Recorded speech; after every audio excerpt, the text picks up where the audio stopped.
Mas vamos lá também. Se ainda tem mais efeitos, né? Vamos lá. A gente começou a falar dos mais comuns, né? Mas assim, eventualmente a gente encontra outros efeitos. Erupção acneiforme é uma delas, né? Sem dúvida. Mas claro que você vai ver psoríase paciente que desencadeou uma psoríase pustulosa, porque, Sim. né?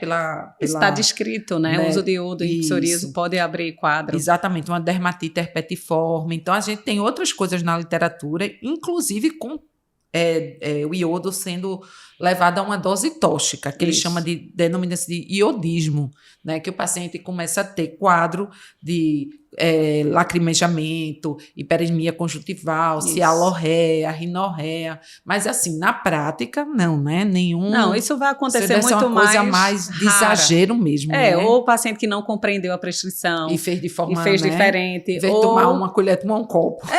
Porque assim, por isso que eu digo, vocês têm que entender se vocês estão trabalhando numa solução concentrada, que na maioria das vezes você vai prescrever em gota, ou se é um xarope com algum outro sabor e você vai prescrever em ml e volume muito maior. Isso. Então, se você vai usar uma solução concentrada e vai colocar 7 ml manhã de noite, ele tem um risco de evoluir com iodismo. Então, tem que entender o que você quer oferecer, a dose final e o peso, e traduzir para o paciente, né? Porque o médico ainda confunde regra de 3 e imagina o paciente fazer esse ajuste. É verdade. Não dá, né? Por favor. Verdade. Então, tem que ter esse cuidado para o paciente não errar na prescrição, que a gente vê isso, acontece por questão de compreensão, né? Metotrexate, às vezes, a gente prescreve uma vez na semana, eventualmente vem o paciente tomando todo dia. Então, tem que ter muito cuidado nessa orientação, né?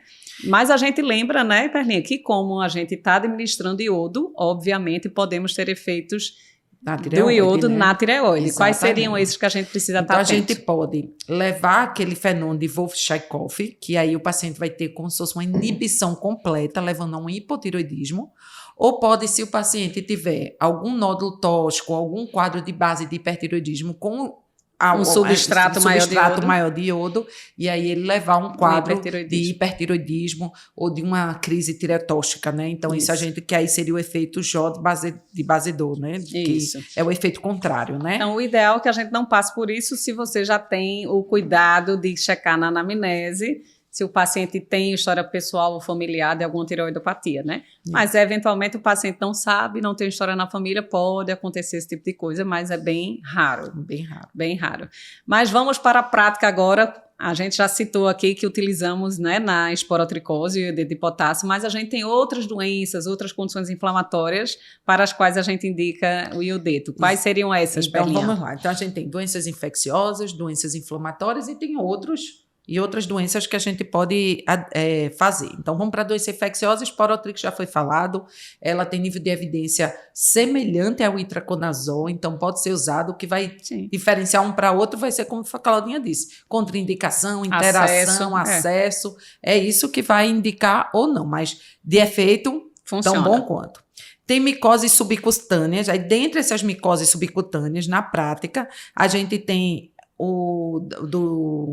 da micose por zigomicetus, né, que é mais comum. Sempre tenho dificuldade de falar, mas é o entomoftoromicoses, que normalmente ela é padrão ouro nessa micose subcutânea. Então, assim, é uma coisa, mas não é nossa prática. Isso é raridade, isso é exceção. Então, a gente não tem nem muito o que falar, porque a gente não pega isso de forma cotidiana, sistemática, como é a esporotricose, né? De forma geral, a gente pode considerar que o iodeto é carro-chefe para esporo, né? Tão bom quanto o itra, vai depender do acesso, e outras micoses menos comuns, e eventualmente como adjuvante outras micoses. Imagina que ele é imunomodulador, então você poderia pensar em associar em quem tem outras micoses, mas que não estão andando bem, mas isso é muito mais off-label. Um micetoma que não anda bem, uma cromo que não anda bem, mas não é o carro-chefe, gente, não é um guideline evidenciar como é esporotricose. Exatamente. Então, A vai ser entomoftoromicose, né, que é por conidiobolos e basidiobolos, que são quadros bem menos comuns, e para a esporotricose mesmo. Tá. E para as doenças inflamatórias imunomediadas, né? Nesse grupo a gente tem duas que a gente usa muito, dermatoses neutrofílicas e tem as paniculites. Nas dermatoses neutrofílicas tem BC, que a gente pode ser usar, doença suíte, né? Tem outras, pioderma, mas e como diz, às vezes não são drogas de primeira eleição, são drogas que podem ser usadas. Isso. E nas paniculites que é muito comum, é no eritema nodoso, né? O eritema nodoso, principalmente aquele moderado, leva moderado, recidivante, né? Você pode associar seu iodeto de potássio, mas também pode ser visto na vasculite nodular, pode ser visto na paniculite nodular, migratória também subaguda. Então, eu chamo a atenção, eritema nodoso é uma indicação legal.